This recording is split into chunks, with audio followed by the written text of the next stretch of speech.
Bonjour, très chers frères et sœurs. Merci de me recevoir chez vous. Je suis encore une fois votre frère, le frère Raphaël. Je suis en train de partager avec vous sur la quatrième raison pourquoi les gens ne se marient plus dans nos églises et la solution pour cela. Alors, la quatrième raison, c'est que l'église de Dieu est devenue très charnelle. Alors la marque même, ou le signe qui montre que nous sommes devenus du charnel est la division.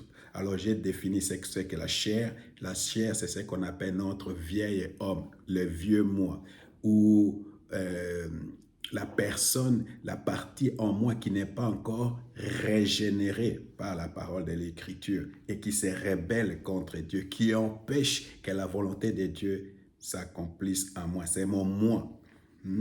Alors, ce moi-là s'exprime par des désirs, s'exprime par des désirs, et ces désirs sont souvent contre Dieu. Ces désirs sont souvent contre la volonté de Dieu. Ce moi-là a aussi des passions. Et ce moi-là veut toujours accomplir ces passions-là. Alors, j'ai dit qu'on ne peut pas te délivrer de cela. On ne peut pas aller, parce qu'il y a des gens, oh, impose-moi les mains pour que ça parte. Ça ne peut pas partir, c'est toi, c'est ce que toi tu es. Les démons, on peut les chasser, mais on ne peut pas te chasser toi. C'est de ça, ce sont nos désirs corporels, c'est moi-même, c'est mon corps, c'est que mon corps, c'est manger, boire, faire de l'amour, des choses. Tout ça, ça fait partie de moi.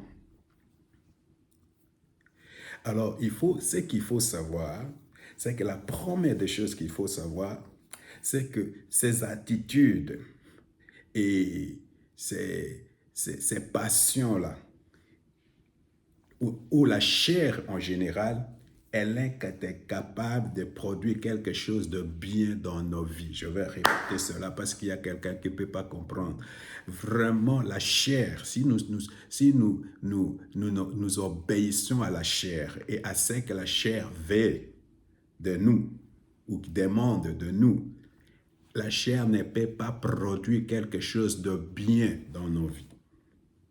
C'est pour cette raison que nous voulons parler de la chair. C'est pour cette raison que la Bible en parle. Et c'est l'une des raisons pourquoi beaucoup d'entre nous ne sont pas mariés, parce que nous sommes en train de suivre les passions de nos chairs, les désirs de nos chairs, et qui ne peuvent rien produire de bien. Alors maintenant, là, moi je vais parler de quelques œuvres de la chair. Parce que là où on a pris notre titre, là on a lu dans Galates chapitre 5, verset 24, avant cela, la Bible a donné la liste des œuvres de la chair. Alors, je vais le lire, et je vais lire Galates chapitre 5, verset 19 à 21. Or, les œuvres de la chair sont manifestes.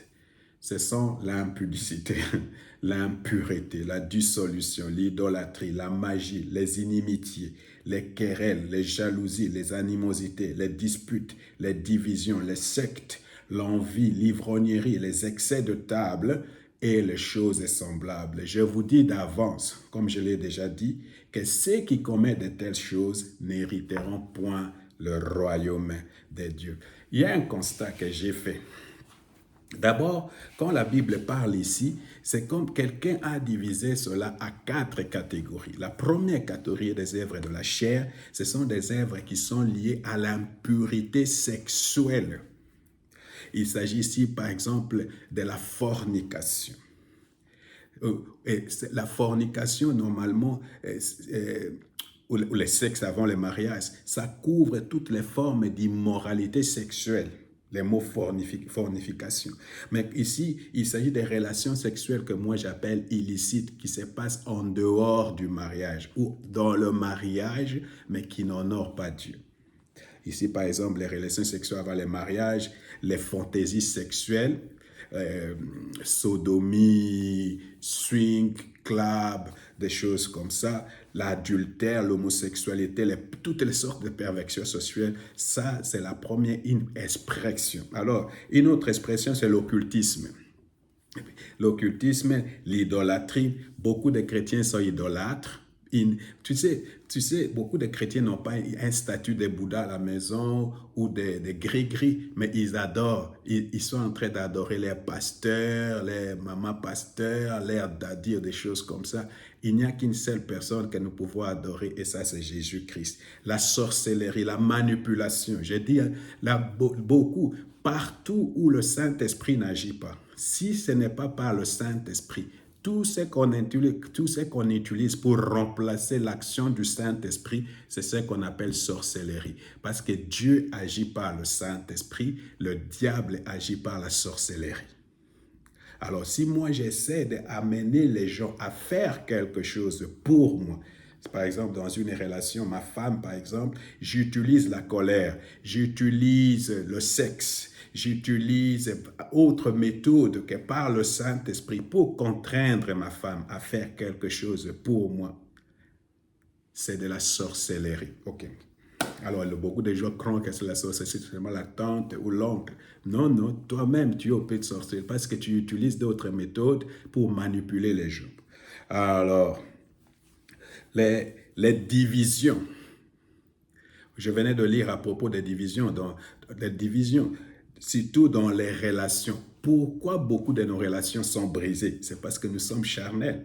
Pourquoi beaucoup de foyers sont brisés? C'est parce que nous sommes charnels.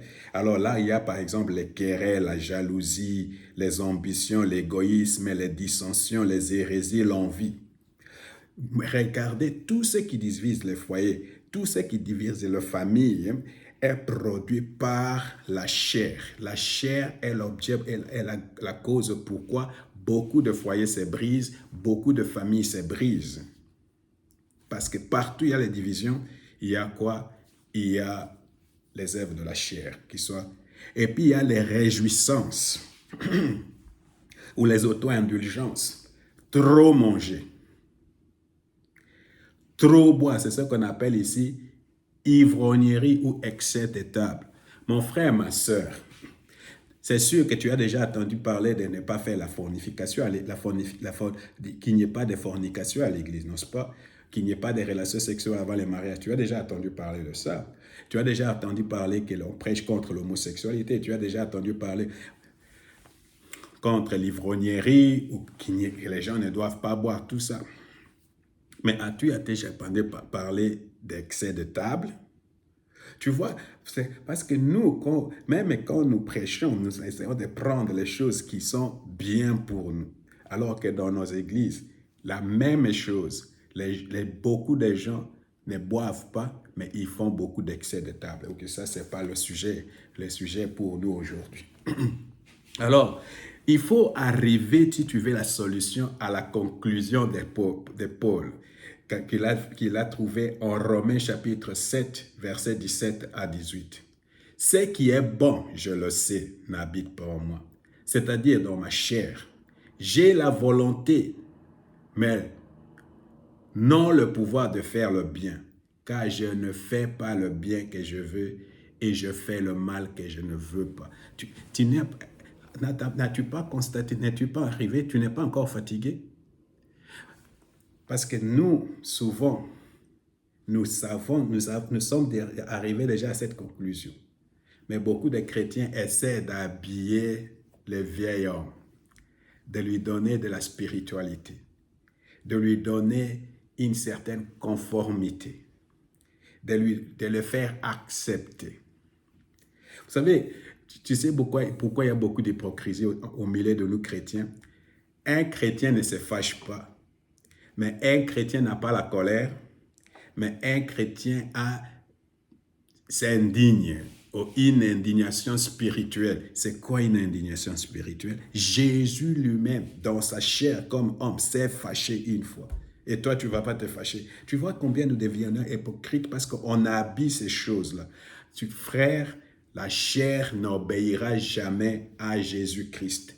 Jamais la chair va obéir à la parole de Dieu et jamais la chair va obéir au Saint-Esprit. C'est pour cette raison que je vais te montrer la solution pour la chair. Parce que si tu appliques cette solution, tu vas arriver à trouver l'homme et la femme de ta vie. C'est pour cette raison, maintenant la vidéo qui va suivre, c'est seulement pour te montrer la solution avec un cas pratique dans le domaine du mariage. Et tu verras que ces choses-là, ça va fonctionner. Que le Seigneur te bénisse.